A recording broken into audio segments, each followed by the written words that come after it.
Shalom adik-adik dan salam Cool Kids. Suka baca Alkitab? Suka memuji? Suka berdoa?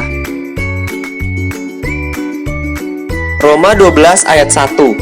Karena itu, saudara-saudara, demi kemurahan Allah, aku menasihatkan kamu, supaya kamu mempersembahkan tubuhmu sebagai persembahan yang hidup, yang kudus dan yang berkenan kepada Allah.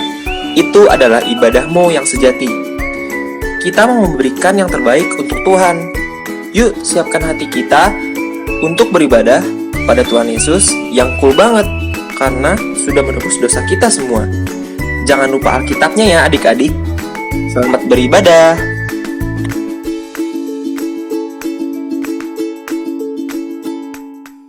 Shalom adik-adik. Shalom. Kita ketemu lagi dalam ibadah online.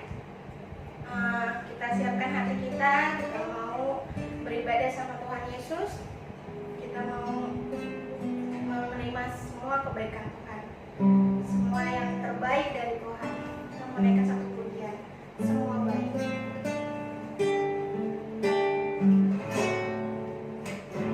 Dari semula telah Kau tetapkan hidupku dalam tangan-Mu, dalam rencana-Mu Tuhan.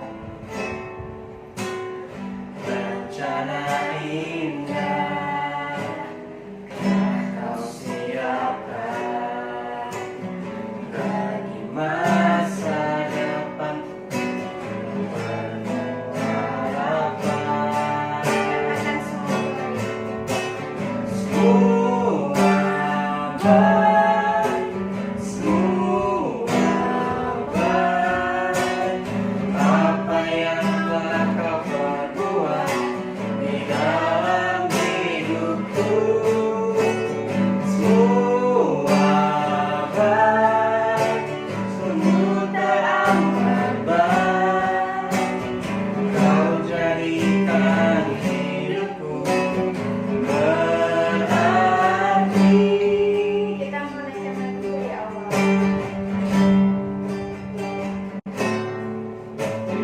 Dari semula telah Kau tetapkan hidupku dalam tangan-Mu, dalam rencana-Mu Tuhan. Rencana indah telah Kau siapkan bagi masa depan yang penuh harapan. Semua baik,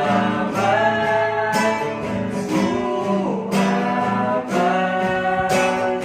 Apa yang telah Kau perbuat di dalam hidupku, semua baik, sungguh teramat baik.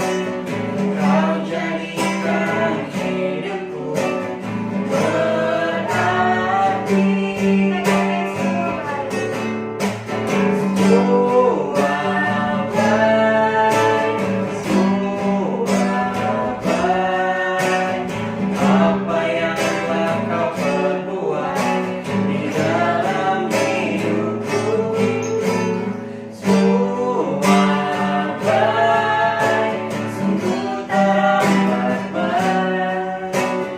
Kau jadikan hidupku berarti. Kau jadikan hidupku berarti. Kau jadikan hidupku berarti. Kita bersatu dalam doa. Terima kasih Tuhan Yesus untuk segala kebaikan-Mu. Engkau sungguh baik, bahkan Engkau teramat baik untuk kami Tuhan. Kami mau siap memulai ibadah kami melalui ibadah online kami Tuhan. Biarlah setiap anak-anak-Mu yang mendengarnya boleh Engkau urapi Tuhan dan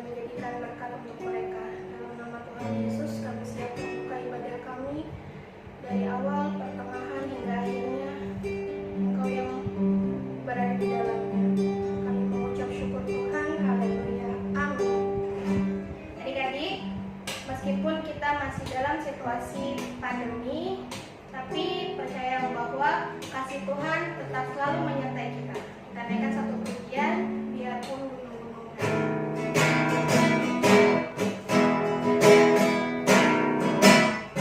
Biarpun gunung-gunung beranjak dan segala bukit bergoyang, tapi kasih setia tak akan beranjak dariku.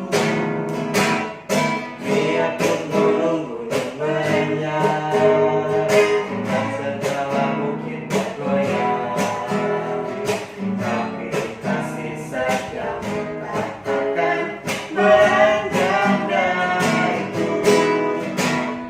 Tak akan beranjak, tak akan bergoyang, tak akan beranjak, tak akan bergoyang.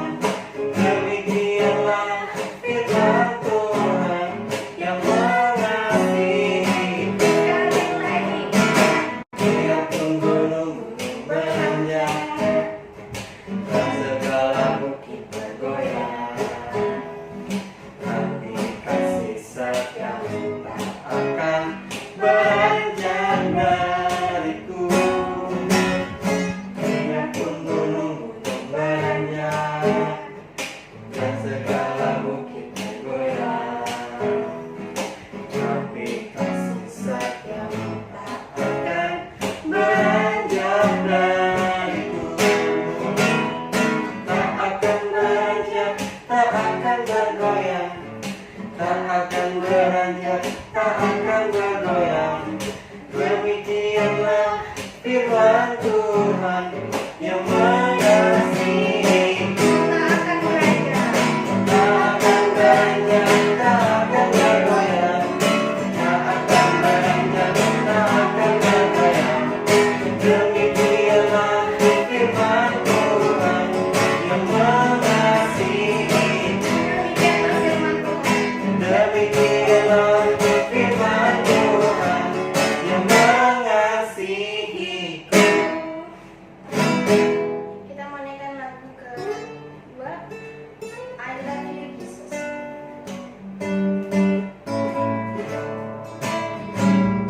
I love you, Jesus, deep down in my heart. I love you, Jesus, deep down in my heart. Think about it, deep down, down, deep down in my heart. Think about it, deep down, down, deep down in my heart. I love you, Jesus, deep down in my heart. I love you, Jesus, deep down in my heart. Think about it, deep down, down, deep down in my heart. Think about it, deep down, down, deep down in my heart. Down in my heart. Kita mau masuk dalam kebenaran firman Tuhan. Kita mau siapkan hati kita, pikiran kita, telinga kita untuk mendengar setiap perintah Tuhan. Kita menaikkan satu pujian, bukti kebesaran. Hidupku menggenapi firman-Mu,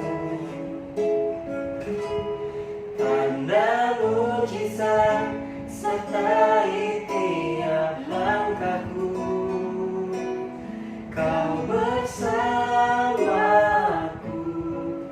di dalamku, jadi bukti kebesaran-Mu.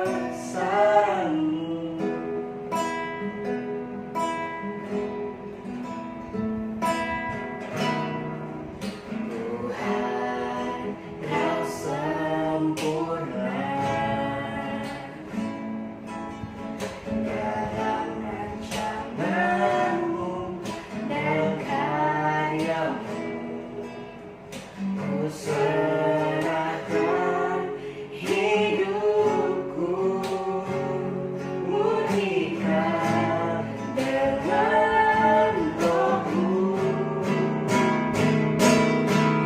hidupku menggenapi firman-Mu. Karena mujizat sertai tiap langkahku, Kau bersamaku di dalamku, jadi bukti kebesaran-Mu. Kita menaikkan lagi dengan sungguh-sungguh. Kau sempurna dalam rencana-Mu dan karya-Mu. Ku serahkan hidupku, murnikan dengan Roh-Mu. Katakan, Hidupku menggenapi firman-Mu. Karena mujizat sertai tiap langkahku, Kau bersamaku di dalamku, jadi bukti kebesaran-Mu. Hidupku menggenapi firman-Mu. Karena mujizat sertai tiap langkahku, Kau bersamaku di dalamku, jadi bukti kebesaran-Mu. Kau bersamaku.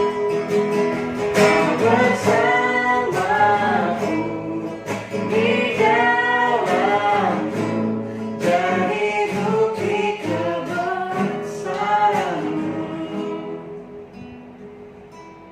Kita mau bersatu dalam doa. Terima kasih Tuhan, kami mau siap mendengarkan kebenaran firman-Mu. Biarlah setiap firman yang kita boleh kami dengar Tuhan, biar menjadikan tema di dalam setiap kehidupan anak-anak kami. Urapi setiap anak-anak sekolah minggu kami Tuhan. Dalam nama Tuhan Yesus kami mengucap syukur. Haleluya. Amin. Shalom adik-adik yang cool. Kita memulai firman Tuhan hari ini. Jadi, duduk yang manis ya. Buatlah diri adik-adik nyaman dan kita mulai belajar firman Tuhannya. Adik-adik, minggu kemarin kita sudah belajar perumpamaan tentang bendahara yang tidak jujur. Nah, sekarang kakak mau lanjut ke perumpamaan berikutnya, yaitu orang kaya dan Lazarus yang miskin. Bacaannya terdapat dalam Lukas 16 ayat 19-31. Yang sudah dapat katakan cool. Orang kaya dan Lazarus yang miskin. Ada seorang kaya yang selalu berpakaian jubah ungu dan kain halus, dan setiap hari ia bersukaria dalam kemewahan. Dan ada seorang pengemis bernama Lazarus, badannya penuh dengan borok, berbaring dekat pintu rumah orang kaya itu, dan ingin menghilangkan laparnya dengan apa yang jatuh dari meja orang kaya itu. Malahan anjing-anjing datang dan menjilat boroknya. Kemudian matilah orang miskin itu, lalu dibawa oleh malaikat-malaikat ke pangkuan Abraham. Orang kaya itu juga mati, lalu dikubur. Dan sementara ia menderita sengsara di alam maut, ia memandang ke atas, dan dari jauh dilihatnya Abraham dan Lazarus duduk di pangkuannya. Lalu ia berseru, katanya, "Bapak Abraham, kasihanilah aku. Suluhlah Lazarus supaya ia mencelupkan ujung jarinya ke dalam air dan menyejukkan lidahku, sebab aku sangat kesakitan dalam nyala api ini." Tetapi Abraham berkata, "Anak, ingatlah bahwa engkau telah menerima segala yang baik sewaktu hidupmu, sedangkan Lazarus segala yang buruk. Sekarang ia mendapat hiburan dan engkau sangat menderita. Selain daripada itu, di antara kami dan engkau terbentang jurang yang tak terseberangi, supaya mereka yang mau pergi dari sini kepadamu, ataupun mereka yang mau datang dari situ kepada kami, tidak dapat menyeberang." Kata orang itu, "Kalau demikian, aku minta kepadamu Bapa, supaya engkau menyuruh dia ke rumah ayahku, sebab masih ada 5 orang saudaraku, supaya ia memperingati mereka dengan sungguh-sungguh, agar mereka jangan masuk kelak ke dalam tempat penderitaan ini." Tetapi kata Abraham, ada pada mereka kesaksian Musa dan para nabi. Baiklah mereka mendengarkan kesaksian itu. Jawab orang itu, tidak Bapak Abraham, tetapi jika ada seorang yang datang dari antara orang mati kepada mereka, mereka akan bertobat. Kata Abraham kepadanya, jika mereka tidak mendengarkan kesaksian Musa dan para nabi, mereka tidak juga akan mau diyakinkan sekalipun oleh seorang yang bangkit dari antara orang mati. Kita udah baca nih kisahnya. Sebelum kita lanjut, kakak mau kasih perkenalan singkat soal pasal 16 nih. Jadi, kisah orang kaya dan Lazarus yang miskin adalah rangkaian dari pengajaran Tuhan Yesus yang disampaikan melalui perumpamaan yang dimulai dari pasal 15. Namun, kita hanya fokus di pasal 16-nya saja. Di pasal 16 ada 3 perikop yang saling berkaitan satu sama lain. Yang pertama adalah perumpamaan tentang bendahara yang tidak jujur yang sudah kita pelajari minggu kemarin. Yang intinya adalah menekankan bahwa kita harus bersahabat dengan Tuhan dengan menggunakan mamon yang secara singkat diartikan sebagai hal-hal materi dan duniawi, misalnya harta, kekayaan, gelar, pendidikan, kehormatan, dan lain sebagainya. Yang kedua adalah perikop setia dalam perkara yang kecil, yang intinya menekankan pada kesetiaan mempergunakan mamon dalam rangka membangun hubungan persahabatan dengan Tuhan. Nah, yang ketiga ini yang kita mau bahas hari ini. Kisah ini menggambarkan seorang kaya yang hidupnya sangat kaya. Dia digambarkan selalu berpakaian jubah ungu dan kain halus. Jadi, setiap hari orang yang sangat kaya itu pakai baju warna ungu aja. Nggak pernah pakai baju warna biru, merah, hijau, atau warna yang lainnya. Dia pakai warna ungu karena pada waktu itu jubah ungu melambangkan kebesaran seseorang, misalnya raja. Dijelasin juga nih bahwa setiap hari ia selalu bersukaria di dalam kemewahan. Wah, pasti kaya banget ya dia. Lee Min Ho aja yang kaya, nggak setiap hari kan dia berpesta. Tapi orang ini setiap hari berpesta. Sedangkan Lazarus yang miskin digambarkan sebagai orang yang sengsara. Dia adalah seorang pengemis yang dipenuhi dengan borok di seluruh badannya. Dia biasa berbaring dekat pintu rumah orang kaya tersebut. Dia berharap laparnya bisa hilang dengan makan dari sisa makanan orang kaya tersebut. Kasihan banget ya, makan makanan sisa. Emangnya senggak peduli itu kah orang kaya tersebut? Ada lagi nih fakta yang sangat tragis. Bahkan anjing-anjing datang dan menjilat boroknya. Menurut adik-adik, anjing kalau menjilat seseorang tandanya apa? Ya benar, biasanya kalau anjing-anjing itu menjilat seseorang, itu adalah bentuk ungkapan naluri sayangnya kepada yang lain. Ternyata anjing-anjing lebih peduli kepada Lazarus ketimbang orang kaya tersebut. Parah banget kan? Namun keadaan menjadi terbalik ketika keduanya meninggal dunia. Lazarus duduk di pangkuan Abraham, sementara si orang kaya itu justru menderita sengsara di alam maut. Kalau kita perhatikan, tidak ada keterangan mengenai dosa atau kejahatan seorang kaya. Lalu, mengapa ia menderita di alam maut? Apakah ia salah karena kekayaannya? Tentu tidak, adik-adik. Abraham kan orang kaya juga. Masalahnya adalah si orang kaya hidup hanya bagi kesenangannya sendiri dan di dalam kesementaraan waktu. Ia tampaknya hidup tanpa memiliki perspektif atau pandangan mengenai kekekalan, yaitu mengenai adanya kehidupan setelah kematian. Seharusnya ia bisa memanfaatkan mamon, yaitu uang, untuk peduli terhadap sesama. Padahal kesempatan itu ada setiap hari, karena ia melewati Lazarus saat keluar masuk rumahnya. Sayang, si orang kaya tidak memanfaatkan hartanya untuk melayani orang yang membutuhkan. Ini adalah bukti nyata bahwa imannya hanya sebatas pengakuan di bibir saja. Seperti yang Tuhan Yesus katakan, bahwa manusia tidak dapat mengabdi kepada dua tuan. Ketika Allah menjadi Tuhan kita, maka kita juga akan menggunakan harta kita untuk melayani Dia melalui sesama. Orang kaya tersebut harus menerima buah dari apa yang dilakukannya semasa hidupnya. Saking tamaknya ia akan harta hingga dia lupa untuk memperhatikan dan peduli kepada sesama. Adik-adik, untuk orang sekaya dia yang selalu memakai jubah ungu dari kain halus, memberi makan, bahkan mengobati borok Lazarus, sebenarnya adalah hal yang tidak sulit, alias gampang kalau dia mau nolong Lazarus waktu itu. Oke, anggaplah dia jijik sama Lazarus yang penuh dengan borok. Kalau udah jijik, ya nggak bisa dipaksa kan?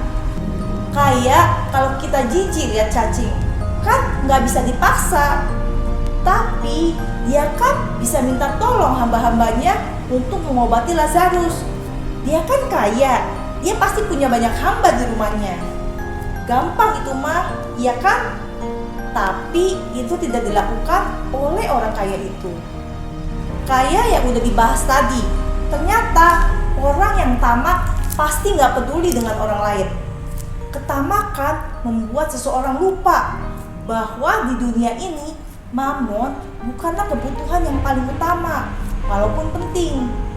Kebutuhan yang paling utama adalah membangun hubungan dengan Tuhan.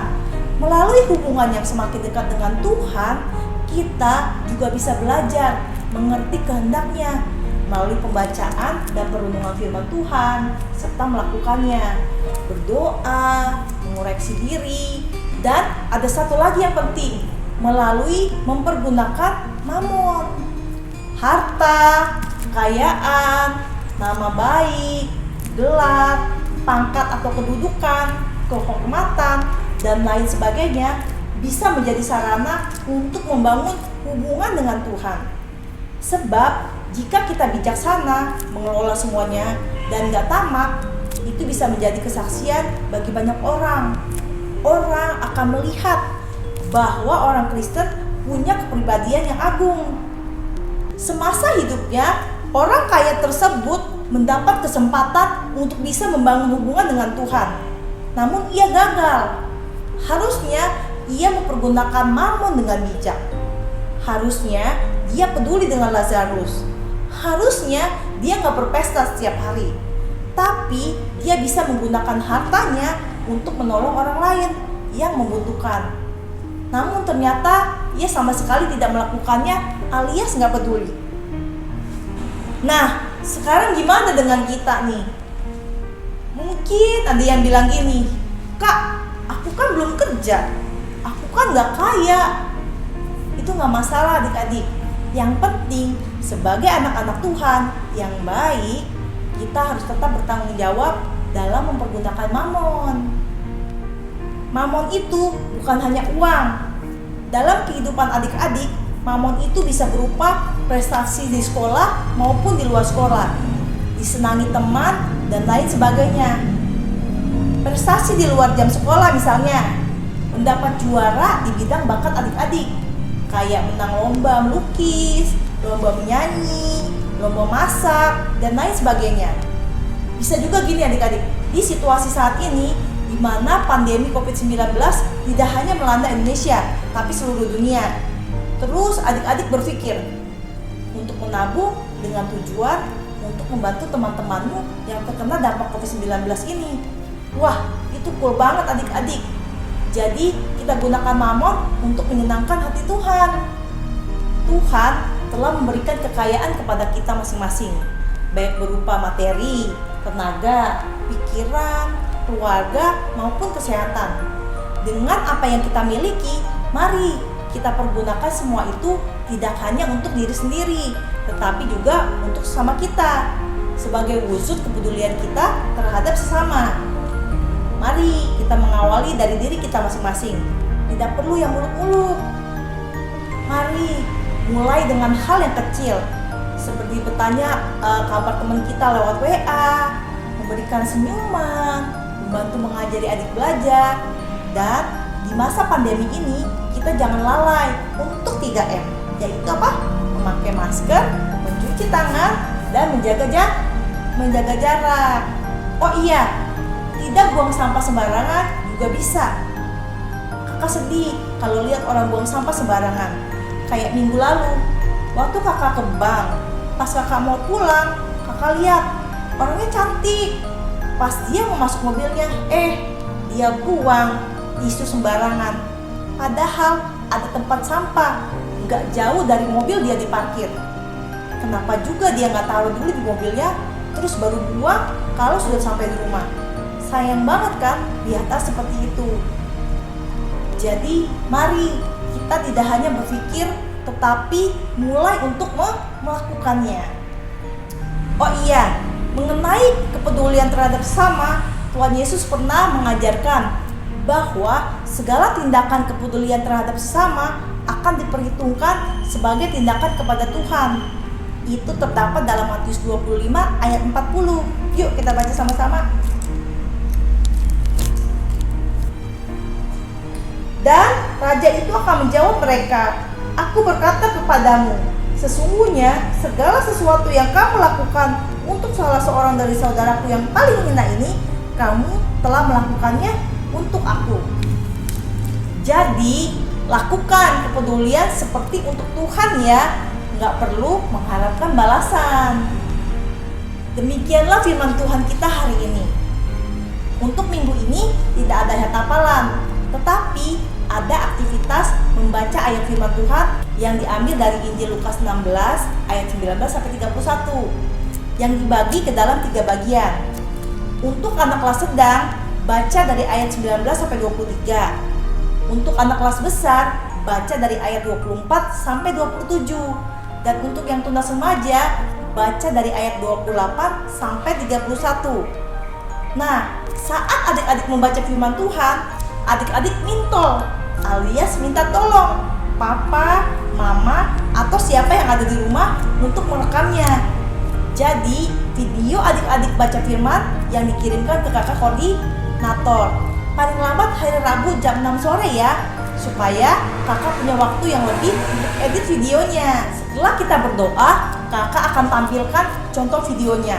Kakak tunggu ya. Sekarang yuk kita berdoa. Tuhan Yesus yang baik, terima kasih. Hari ini kami belajar dari orang kaya dan Lazarus yang miskin. Tuhan, kami hari ini belajar untuk mempergunakan mamon dengan baik. Dan kami juga diajarkan untuk peduli kepada orang lain, kepada sesama kami. Terima kasih Tuhan untuk firman-Mu pagi hari ini yang sudah mengingatkan kami. Terus jadikan itu rema dalam kehidupan kami, sehingga kami semakin hari semakin baik di dalam Tuhan Yesus. Bapa, tidak lupa juga kami berdoa untuk orang tua kami. Berkati mereka Tuhan, berkati juga kakak dan adik kami. Berkati juga bangsa dan negara Indonesia, dan berkati juga gereja kami. Terima kasih Bapa, terima kasih Tuhan Yesus. Di dalam nama Tuhan Yesus kami berdoa dan mengucap syukur. Amin. Selamat hari Minggu adik-adik. Tuhan Yesus memberkati. Dadah.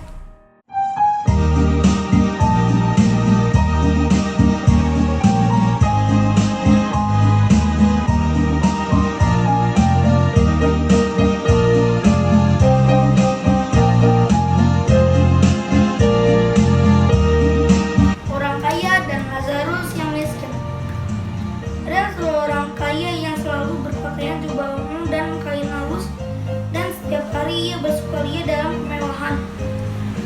Dan ada seorang pengemis bernama Lazarus, badannya penuh dengan borok, berbaring dekat pintu rumah orang kaya itu, dan ingin menghilangkan laparnya dengan apa yang jatuh dari meja orang kaya itu.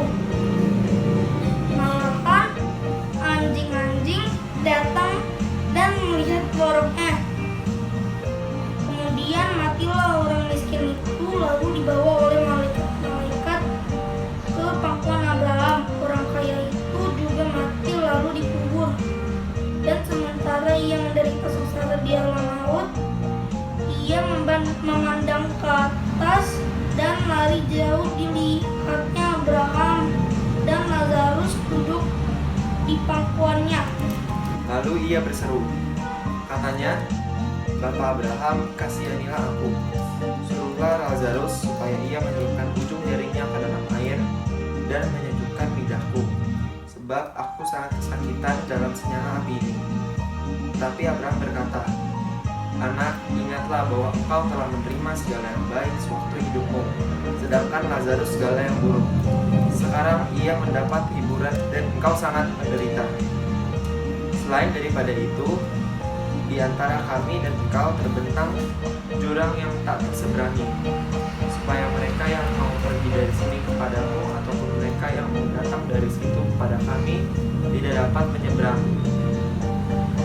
Kata orang itu, kalau demikian, aku minta kepadamu, Bapa, supaya engkau menyuruh dia ke rumah ayahku. Sebab masih ada 5 orang saudaraku, supaya ia memperingati mereka dengan sungguh-sungguh, agar mereka jangan masuk kelak ke dalam tempat penderitaan ini. Tetapi kata Abraham, ada pada mereka kesaksian Musa dan para nabi. Baiklah mereka mendengarkan kesaksian itu. Jawab orang itu, tidak Bapak Abraham, tetapi jika ada seorang yang datang dari antara orang mati kepada mereka, mereka akan bertobat. Kata Abraham kepadanya, jika mereka tidak mendengarkan kesaksian Musa dan para nabi, mereka tidak juga akan mau diyakinkan, sekalipun oleh seorang yang bangkit dari antara orang mati.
Lukas 16 ayat 9.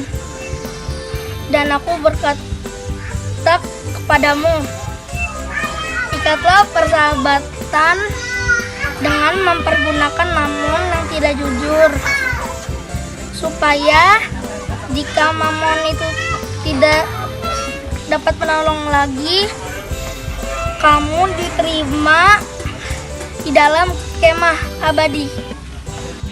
Salam. Lukas 16 ayat 9. Dan aku berkata kepadamu, ikatlah persahabatan dengan mempergunakan mamon yang tidak jujur, supaya jika mamon itu tidak dapat menolong lagi, kamu diterima di dalam kemah abadi. Terima kasih. Lukas 16 ayat 9. Dan aku berkata kepadamu, ikatlah persahabatan dengan mempergunakan mamon yang tidak jujur, supaya jika mamon itu tidak dapat menolong lagi, kamu diterima di dalam kemah abadi. Kemudian akan Tuhan dari Lukas 16 ayat 9. Dan aku berkatamu, ikatlah persahabatan dengan menggunakan mamon yang tidak jujur, jika supaya mamon itu tidak dapat menolong lagi, kamu akan diterima di dalam kemah abadi. Terima kasih. God bless you.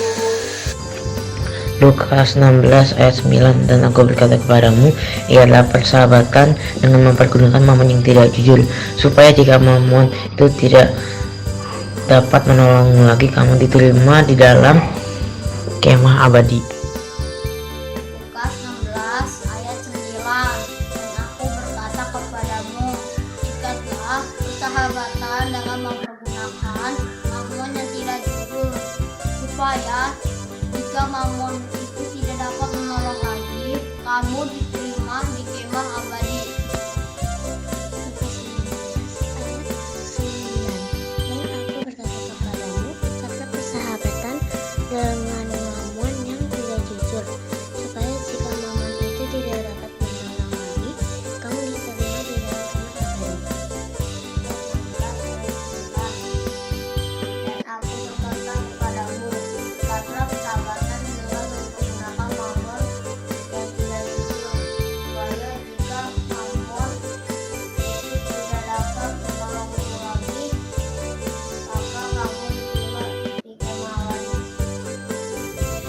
Shalom.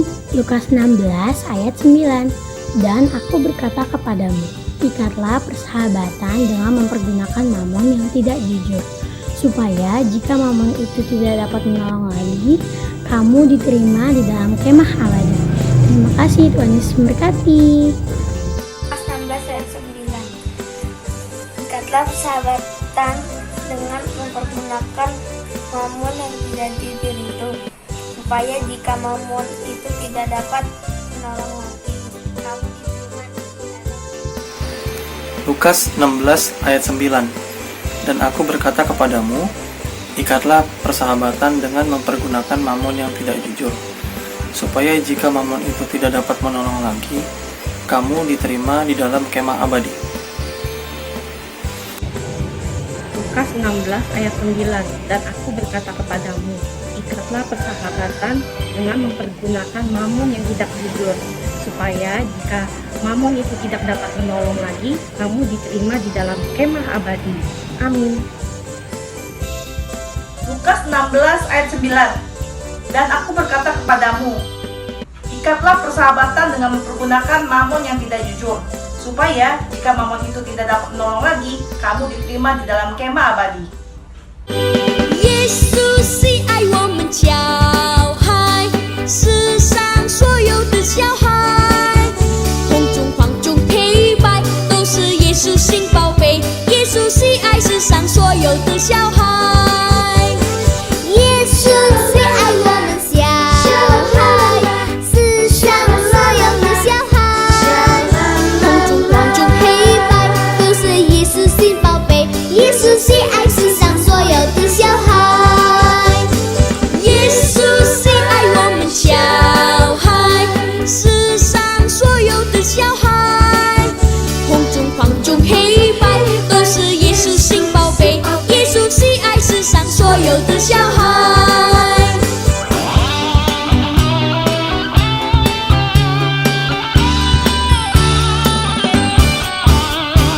耶稣是爱我们小孩，世上所有的小孩，红中黄中黑白，都是耶稣心宝贝。耶稣是爱世上所有的小孩，耶稣是爱我们小孩，世上所有的小孩，红中黄中黑白，都是耶稣心宝贝。耶稣是爱世上所有的小孩，红中黄中黑白，都是耶稣心宝贝。耶稣是爱世上所有的小孩。